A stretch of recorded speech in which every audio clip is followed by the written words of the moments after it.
자, 반갑습니다. 신경진입니다. 자, 이제 우리가 이제 HTML5하고 CSS3에서 이제 살펴볼 내용들은 다 살펴봤다라고 봐야 돼요. 기능 같은 경우는 다 살펴봤기 때문에 이번에는 이제 반응형 웹이라는 이 장을 가지고 여러분들하고 같이 한번 공부를 해보려고 하는데요. 반응형 웹이라는 거는 이미 여러분들이 지금 스마트폰이라든지 태블릿 PC라든지 등등 여러 기계의 종류에 따라서 여러분들이 지금 사용을 하고 있는 중입니다. 단지, 그게, 반응형 웹인가? 이렇게 의아해 할 수도 있는데요. 내부적으로 이제 우리가 요번 장에 배우겠지만 미디어 쿼리를 써가지고 어떠한 우리가 이제 몇 픽셀 이상이 되면 스마트폰은 보통 최소 작은 게 320 픽셀이거든요. 거기에 초과가 되면 태블릿 PC는 한 768 픽셀, 그리고 1024 이상 되면 이제 웹, 그러한 형태로 이제 되거든요. 그런 걸 가지고 이제 우리가 웹사이트를 이제 구축을 하죠. 그래서 그거에 관련돼서 여러분들한테 이제 만들어 보는 거죠. 그래서 대표적으로 우리가 나중에 제가 한번 보여드리겠습니다만은 예를 들면 우리가 포털 사이트나 쇼핑몰 같은 사이트들도 보면 잘 돼 있는 곳은 여러분들이 웹에서 접근을 할 때는 네이버.com 이런 식으로 접근을 하겠지만 이제 실제 너무 아프네요. 실제 넘어가 보면 이제 또 그 네이버 같은 경우는 이제 모바일로 접속하면 m.naver.com 이런 식으로 모바일이라고 해서 이제 나타나게 됩니다. 그래서 그러한 내용들을 한번 살펴보도록 할게요. 자, 우리가 먼저 반응형 웹 디자인이라고 하는데, 자, 요거 말이 이제 대세가 됐죠. 워낙 이제 우리가 스마트폰이라든지 이런 데서도 얼마든지 웹사이트에 접속을 해서 쇼핑도 하고 음악도 듣고 스마트폰 하나만 있으면 안 되는 게 없죠. 그죠? 그렇게 하기 위해서는 이제 이 반응형 웹이라는 걸 아셔야 그 반응형 웹을 이제 따라서 우리가 만들 수가 있다 이거죠. 자, 그래서 한번 보죠. 자, 반응형 웹사이트 웹 디자인이라는 것은 웹사이트의 내용을 그대로 유지를 하면서 다양한 화면의 크기에 맞게 웹사이트를 표시하는 방법이에요. 그러니까 모니터는 이만하게 크고, 그리고 태블릿은 요 정도밖에 안 되고, 그리고 스마트폰은 요거밖에 안 되는데, 그죠? 여기에 나타나는 것들을 또 여기에도 나타낼 수 있어야 되고, 그죠? 그리고 여기에도 나타낼 수 있어야 되겠죠. 이게 이제 기기에 따라서, 웹사이트에, 접속하는 기기에 따라서 무엇을, 그죠? 우리가 웹사이트를 구축을 할 때 반응형 웹사이트로 구축을 해 놓으면 어떠한 기계로 접속을 하든지 간에 동일한 소스가 적용이 돼서 나타난다라는 것이죠.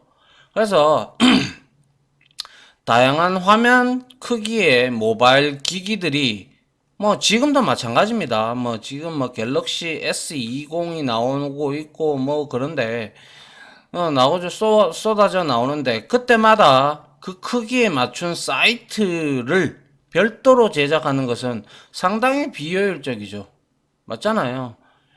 이게 갑자기 너무 커지고 또 굉장히 또 더 커지고 이러면 그 기기에 맞게끔 다 소스가 변경돼야 되겠죠. 그렇게 되면 프론트엔드 개발자들은 짜증날 수밖에 없습니다. 백엔드 쪽이야 프론트엔드가 맞춰놓으면 뒤에서 백에서 돌아가게 만들어주면 되니까. 그러니까 이게 너무 비효율적이다 이거죠.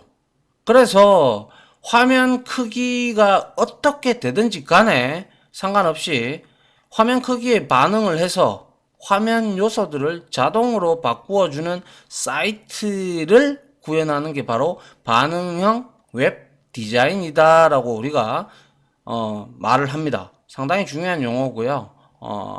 단 반응형 웹은 해서 모바일 기기에 반응한 것이 아니라 얘는 모바일 기기에 있는 웹브라우저 있죠. 그죠? 웹브라우저 창에 너비 값에 반응을 하는 거예요. 그래서 스마트폰은 보통 320 픽셀 정도에서 뭐 한 많게는 뭐 410까지도 넓은 것들이 있긴 있어요. 이런 것들을 어떻게 보는지 그런 거에 대해서 한번 살펴보도록 하죠. 자, 그리고 여기에 반응형 웹사이트라고 컬리닷컴이라는 데가 있는데요. 여기가 반응형 웹사이트로 만들어진 데예요. 한번 들어가서 잠깐 확인을 해보도록 할까요? 자, 여기에 이제 컬리닷컴 있죠, 그죠? 여기에 들어가 보면 자, 여러 가지가 이렇게 있는데 우리가 예를 들어서 여기서 밑에 쭉 한번 내려가 볼까요? 쭉 내려가 보면 어떤 걸 해볼까요? 그냥 워크 이거를 클릭을 해서 자, 뉴 한번 볼까요? 이런 거 한번 볼까요? 자, 이런 걸 이제 만약에 이런 웹사이트가 만들어져 있어요. 그죠? 웹사이트가 만들어져 있다면 이거를 줄여봅니다. 자, 줄여보면 자, 이렇게 하면 다 보이죠. 그죠? 이렇게 줄이면 줄일수록 어때요? 다 보인다. 그죠? 한 줄로 이렇게 나타내더라도 그죠? 맞습니까? 다 보입니다. 그래서 이게 반응형 웹이고요. 그리고 여기서 여러분들이 자, F12번 우리 개발자 도구 있잖아요. 그죠? 여기에 개발자 페이지 검사 이 부분을 우리가 들어가 보면 자, 여기서 여러분들이 확인을 해볼 수 있는 게 요 부분 있죠. 요 부분. 요 부분을 딱 클릭을 해보면 자, 지금 여기에 보면 자, 제가 요걸 클릭을 안 했군요. 여기에 요 부분 있죠. 토글 디바이스 툴바라고 해서 컨트롤 시프트 M을 누르시면 되는데 요걸 딱 눌렀어요. 딱 누르니까 자, 여기에 레스폰시브가 있는데요. 지금 이게 모바일에서 지금 요 색상, 아니, 요게, 아이고, 이렇게 나오네요. 요거 지금 그림자 같이 보이는 거 있죠? 요게 사람의 손이라고 생각하세요. 그러면 이렇게 움직이죠. 그죠? 맞습니까? 자, 이렇게 움직이듯이, 요게 이제 지금 보시면, 스마트폰에는 이렇게 표식이 될 거고, 그리고 여기에서 레폰시브죠. 레폰시브. 예, 반응, 그거죠. 그죠? 그래서 여기 보면, 모토로라 거, 뭐, 그리고 갤럭시 S5, 그리고 아이패드 등등이 다 있죠. 그죠? 아이패드는 태블릿이잖아요? 이걸 클릭을 해보니까, 자, 768로 픽셀이 딱 요렇게 고정이 됐다. 그죠? 태블릿에는 이렇게 보일 것이다. 이 뜻입니다. 아시겠죠? 그리고 뭐 여러 가지가 등등이 있는데요. 이런 것들 이제 아이폰 5, 아이폰 시리즈는 이렇게 375 픽셀 정도가 된다라고 얘기를 하고요. 그리고 아이폰 X는 375에 812 뭐 이런 형태로 다 이렇게 보일 것이다 라고 이렇게 보여주는 거예요. 이해갑니까? 자, 그래서 아이폰 X 하지 말고 여기에다가 이래 놔두고 만약에 우리의 해상도 지금 제게 1366에 768인가 그럴 거예요. 768 이렇게 되면 자, 이거는 PC에서 보여지는 화면이에요. PC에서 제가 이거를 닫아 볼까요? 자, 요거를 닫아 보니까 이게 지금 제 PC 화면에서 지금 보이고 있잖아요. 그죠? 맞습니까? 이렇게 우리가 검사 F12번을 눌러보면 여기에 요거 토글 그죠? 디바이스 툴바라고 되어 있죠. 요거를 클릭을 해보면 얘가 1366768에 이렇게 반응을 하는구나.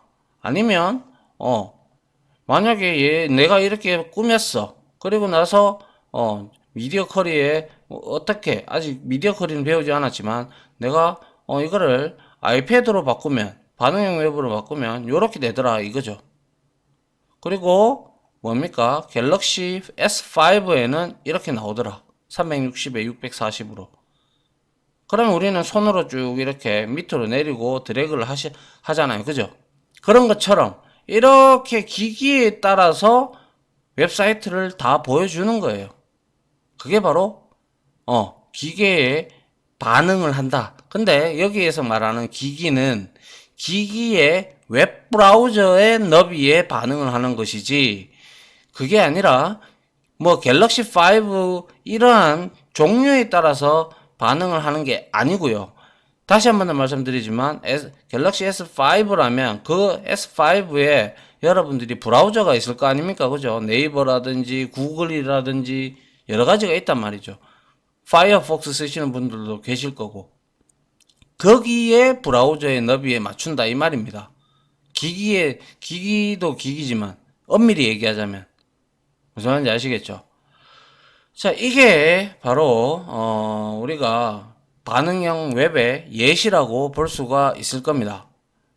자, 그래서 이렇게 이제 요거 사이트처럼 얘도 이거는 PC 화면이겠죠. 이건 태블릿이고 이거는 스마트폰이 되겠죠. 맞습니까? 자, 이렇게 나타내지더라라는 것이죠.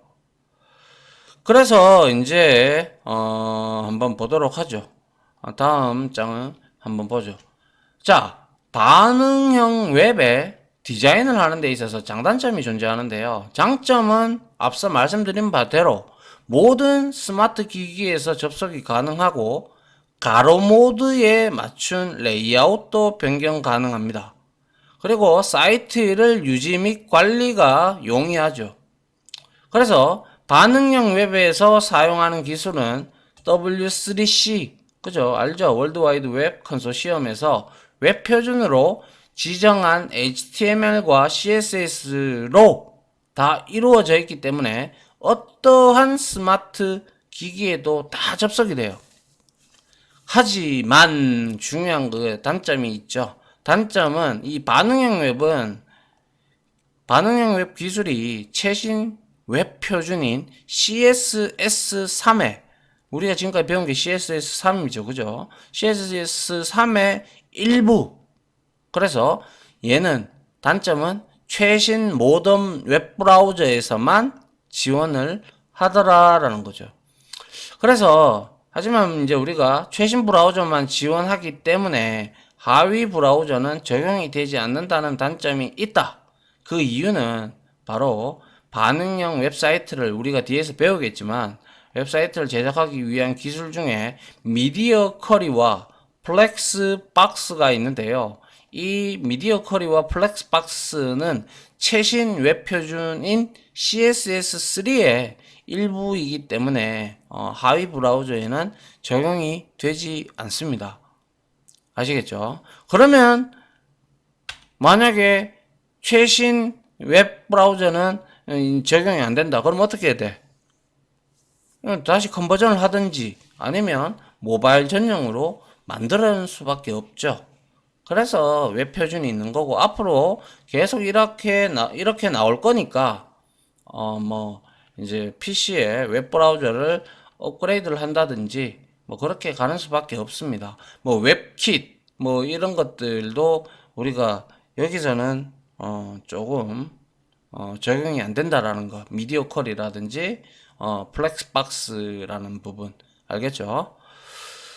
자, 그 다음 볼까요? 자, 그러면 이제 우리가 이제 뭐죠? 우리가 이제 반응형 웹의 장단점을 알게 되었죠. 그래서 이제 우리가 모바일 기기를 위해서 일단은 기본을 다지기 위해서는, 자, 반응형 웹, 제가 요거 부분을 여러분들한테 예전에 한번 실습 시간에 한번 보여드린 적도 있긴 했어요. 근데 그때는 몰라도 된다라고 했어요. 그냥 한번 보십시오라고 하고 넘어갔는데요. 한번 보시면, 자, 우리가 뷰포트라고 칭을 합니다.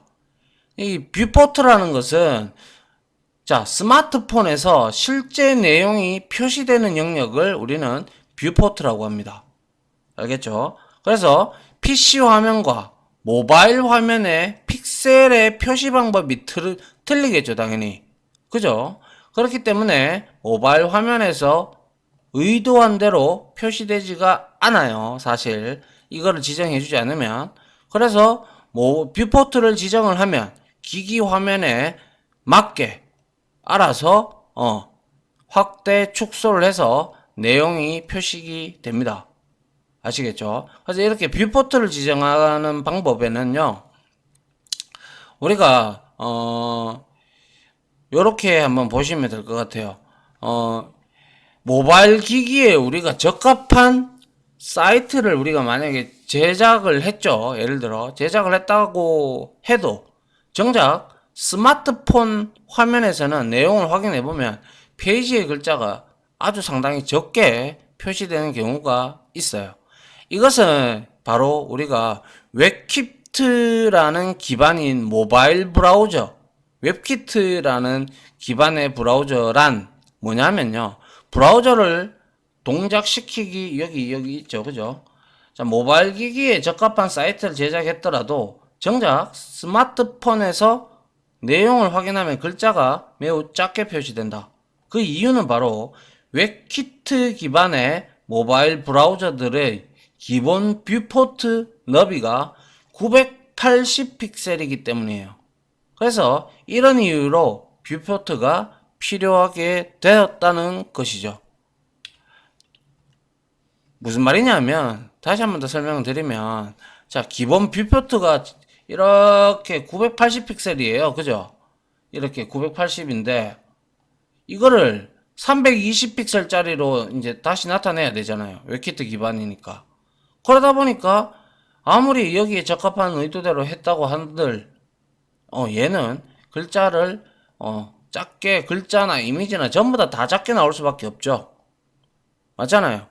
그래서 아무리 320 픽셀로 맞추어서 우리가 웹사이트를 제작을 하더라도 스마트폰의 모바일 브라우저의 기본적인 뷰포트가 980 픽셀에 잡혀져 있기 때문에 결국에는 무조건 980 픽셀에 맞춰서 표시를 하려고 해요. 그래서 그렇게 되면 우리가 320 픽셀로 만들었던 그 내용이, 웹페이지의 내용들은 의도와 달리 작은 글씨하고 작은 그림으로 표시가 된다 이 말이죠. 무슨 말인지 이해가십니까? 자, 그래서 그거를 하기 위해서 우리가 이제 뷰포트를 지정을 하는 거예요. 그래서 헤드 태그 안에서 메타라는 것은, 우리가 메타 태그의 특성은 뭐 정보라든지 뭐 여러 가지 이러한 요소들을 우리가 이제 정보를 이제 이용해서, 메타 태그를 이용해서 우리가 뷰포트를 지정을 할 수가 있는데, 메타 태그는 아시다시피 뭐 캐릭터 셋이라든지 뭐 이런 것들 우리 정할 때, 그리고 그 페이지의 정보를 가지고 있는 게 바로 메타 태그를 이용을 할 수가 있죠. 그래서 기본적으로 메타하고 그 다음에 네임에다가 뷰포트라는 속성 값을 주고요. 그리고 컨텐츠 속성에다가 속성 1 값, 속성 2 값, 뭐 이렇게 우리가 나열을 할 수가 있는데요. 그런데 지금 여기에 보시면 width, height, user scalable, 그리고 initial scale, 그리고 minimum scale, 그리고 maximum scale 이렇게 있어요. 이거 다 외울 필요 없고요. 그냥 뷰포트의 너비, 높이, 확대 축소 여부, 초기 확대 축소 값 뭐 등등이 쭉쭉 나와요. 하지만 일반적으로 우리가 사용법은 뷰포트의 너비를 스마트폰 화면 너비에 맞추고 초기 화면 배율을 1로 지정을 하면 된다는 거예요. 이 확대 축소 이러한 부분들은 우리가 뒤에 가서 이 미니멈 스케일이라든지 이러한 요런 부분들, 위드스나 이런 것들은 미디어 쿼리 그거를 이용을 해서 우리가 나눌 때 그때 해도 괜찮다는 거죠. 그래서 일단 반응형 웹을 만들려고 한다면 반드시 메타 태그에 뷰포트를 지정을 하시고, 컨텐트에다가 자 위드스, 너비가 디바이스의 위드스, 디바이스의 어떠한 기계에 나타내는 너비에 동일하게 가져가겠다. 그리고 initial scale이라고 여기 있죠. 초기 확대 축소 값을 그냥 1로 가져가시면 된다라는 거예요. 그러면 일단 1차적으로 뷰포트가 이렇게 주어지면 어떠한 기계든지 간에 기본값으로 1로 자기에 맞게끔 적용이 됩니다. 아시겠죠? 자, 뭐 100번 이렇게 설명해봐야 뭐 우리는 역시 실습을 해야 되는 그러한 입장이기 때문에 뭐 잘 알 수 있을 거라고 생각합니다. 자, 그 다음 한번 보죠. 자, 그래서 이제 우리가, 아이고, 이제, 잠깐만요. 그리드, 가변 그리드까지 좀 볼게요. 자, 가변 그리드 레이아웃이 있는데, 가변은 뭡니까? 변할 수 있다라는 뜻이죠. 고정과는 반대되는 개념이죠. 그리고 그리드는 뭐예요? 격자단 말이죠. 격자. 이렇게, 이렇게. 이렇게 격자죠, 격자. 그죠? 그래서 그리드 시스템은 화면을 여러 개의 컬럼으로 나누어 필요할 때마다 컬럼을 묶어서 배치를 하는 방법을 말하고요. 그리고 이 화면 너비, 그죠? 화면 너비에서 우리가 이 화면 너비에서 우리가 값에 따라서 960도 960 그리드 시스템, 1200 그리드 시스템 등으로 나뉘는데 컬럼 개수가 보통 위에서 이렇게 영역을 나눌 때요. 12컬럼 그리드로 줍니다. 혹시 부트스트랩이라는 그 프론트 엔드 부분을 배우신 부분이 있다면 거기에도 12컬럼을 기준으로 이제 우리가 이렇게 웹 배치를 하는데요. 그래서 컬럼 개수에 따라서 12컬럼 그리드와 16, 24컬럼 그리드 시스템으로 나뉘고요. 컬럼은 컬럼의 이걸 하나의 페이지를 구성하는 컬럼의 개수를 의미합니다. 아시겠죠? 그래서 주로입니다. 주로 보통은 960 픽셀의 12컬럼 그리드 시스템을 사용을 합니다. 그리고 고정 그리드와 가변 그리드로 나뉘는데 고정 그리드는 픽셀로 써요.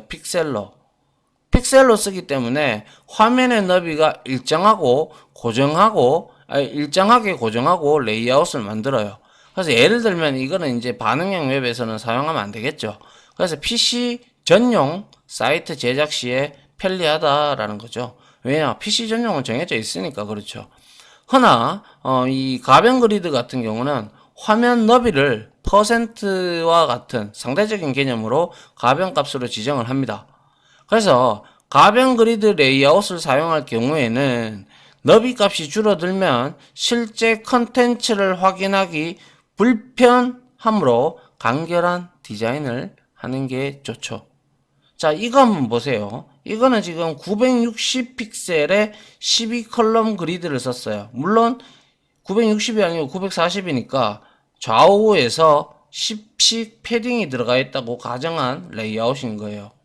그러면 픽셀당 자 60, 그죠? 60으로 60 곱하기 몇 개? 12개가 되죠. 맞나요? 그러면 얼마예요? 120 그리고 얼마인가요? 120에 920인가요? 뭐 이런 형태로 그죠? 예, 900 아니죠. 26 622 1200 120이죠. 120에 600이네요. 120에 600 그죠? 이렇게 되면 어떻게 돼요? 요 안에도 지금 현재 뭐가 있겠죠? 여백이 있겠죠. 패딩을 좌우에 문서에 패딩식 있다고 이렇게 가정을 해서 계산을 해가지고 들어간다는 거예요. 그런데 이 계산 공식이 다 있습니다. 위에 이제 할 때 우리가 이걸 기준으로 할 거냐, 이걸 기준으로 할 거냐에 따라서 뒤에 나오는데 가변 요소에 따라서 우리가 이거를 유추해낼 수가, 아니, 계산을 해낼 수 있습니다. 알겠죠? 자, 그래서 이거는 보면 60픽셀로 되어 있다. 그럼 이쪽으로도 지금 패딩이 10픽셀 들어와 있고 이쪽에도 패딩이 10픽셀이 들어와 있을 거잖아요. 그죠? 여기도 마찬가지일 거고. 그죠? 그렇게 되기 때문에 여기에서 지금 860이라는 값이 나온 거죠. 맞나요? 예, 그렇게 보시면 될 것 같아요. 자, 이게 바로 그리드 격자 관련된 시스템이고요. 자, 그래서 한번 보죠. 고정 그리드와 가변 그리드 레이아웃일 때 어떤 차이가 있는지. 자, 보시면 문서의 맨 바깥 부분을 일단 우리는 이거를 래퍼라는 아이디 선택자를 줘서 div로 묶었겠죠. 묶고 960으로 지정을 했겠다. 그죠? 여기 했네요. 그죠? 그리고 마진 0 오토에서 중앙에 위치하게 만들어 놓고요. 그 다음에 헤더와 본문, 사이드바, 푸터를 너비 값을 지금 전부 다 픽셀로 주고 있어요. 픽셀. 그리고 플로트는 레프트로 줬고요. 라이트로 줬고 푸터는 클리어 버스에서 위에 있는 플로트 속성 다 해제시켰고요. 그런데 이게 변하지 않는다면, 이게 그냥 PC 전용으로 이렇게만 되어 있다면 문제가 되지 않겠지만, 이 화면을 이와 같이 줄이면 이렇게 우리가 잘려서 안 보이게 되는 현상이 나오죠. 픽셀은 고정값을 지니고 있기 때문에. 맞죠? 그 내용이 이제 화면의 너비가 좁아질 경우 내용의 일부가 가려질 수가 있다라는 내용이고요. 그게 이제 고정 그리드 레이아웃일 경우에 해당한다는 거죠. 앞에서부터 수차례 했어요. 픽셀은 절대적인 값을 지니고 있다라고 분명히 말씀을 드렸고, 맞죠? 그 다음 한번 볼까요? 그 다음에는 이제 가변 그리드 레이아웃인데요. 전체를 감싸는 요소의 너비를 퍼센테이지로 변화를 해요. 그래서 꽉 화면에 차게 하고 싶다. 한 100%가 되는 거고요. 여유를 두려면 적당히 주면 되겠죠. 그래서 전체를 감싸는 요소의 너비의 기준으로 각 요소의 너비를 우리가 계산을 할 수가 있는데요. 자, 예를 들어서, 자, 우리가, 자, 이 래퍼는 이걸 다 묶은 걸 지금 래퍼라고 했잖아요. 그런데 이거를 일단 100%로 주지 않고 96%로 했어요. 이때 96%로 줬다라는 것은 이거는 바디를 기준으로 해서 96%를 준 거예요. 그럼 좌우 2%는 여백이나 마진이 들어갔거나 아니면 패딩으로 잡혔겠죠. 그래서 마진으로 이렇게 오토 잡혔고 패딩이 들어갔겠네요. 2% 정도. 자, 그리고 나서 헤더는 어떻게 돼요? 위드스가 100%로 돼 있어요. 그럼 얘도 역시 100%면 이게 상위 위에 있는 선택자도 위에 있는 상위 선택자다 보니까 얘도 역시 똑같이 96%로 브라우저에 적히는 거예요. 지금 그냥 이거는 이거의 상위는 래퍼잖아요. 그죠? 그렇게 되는 것이고 그리고 컨텐츠는 left해서 width가 62.5래요. 이게 왜 62.5%가 나왔는지 그리고 패딩이 왜 1.52625가 나왔는지 이거를 아셔야 된다는 거죠. 그거를 그래서 제가 말씀을 드리는 거는 자 요소의 너비가 있고 컨텐츠를 감싸는 요소의 너비가 있다라고 했죠. 그러면 지금 현재 얘는 960 픽셀이에요. 그죠? 그럼 우리가 계산을 잠깐 해보시면, 여기 계산기가 있죠. 그죠? 계산기를 가지고 와가지고 잠깐 계산을 해보면, 요거만 콘텐츠만 한번 볼게요. 자, 요소의 너비가 뭡니까? 그죠? 요거 컨텐츠입니다. 그죠? 얘가 지금 얼마래요?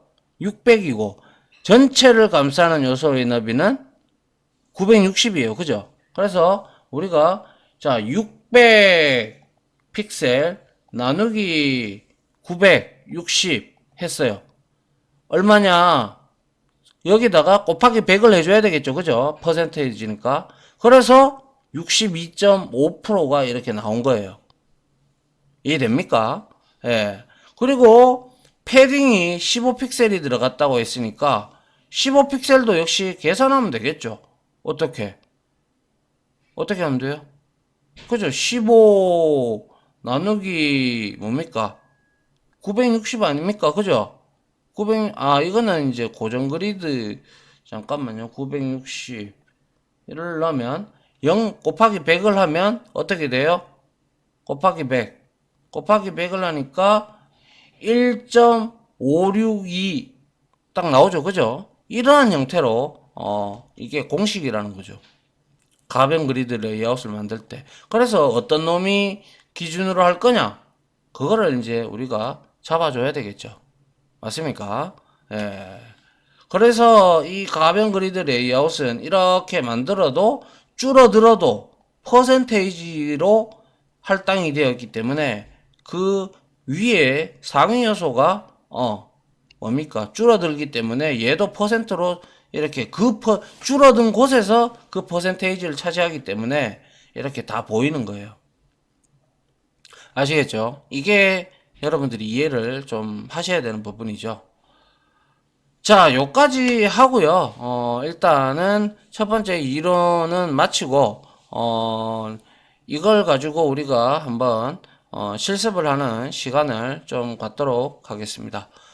자, 지금까지 강의 들어주신다고 수고하셨고요.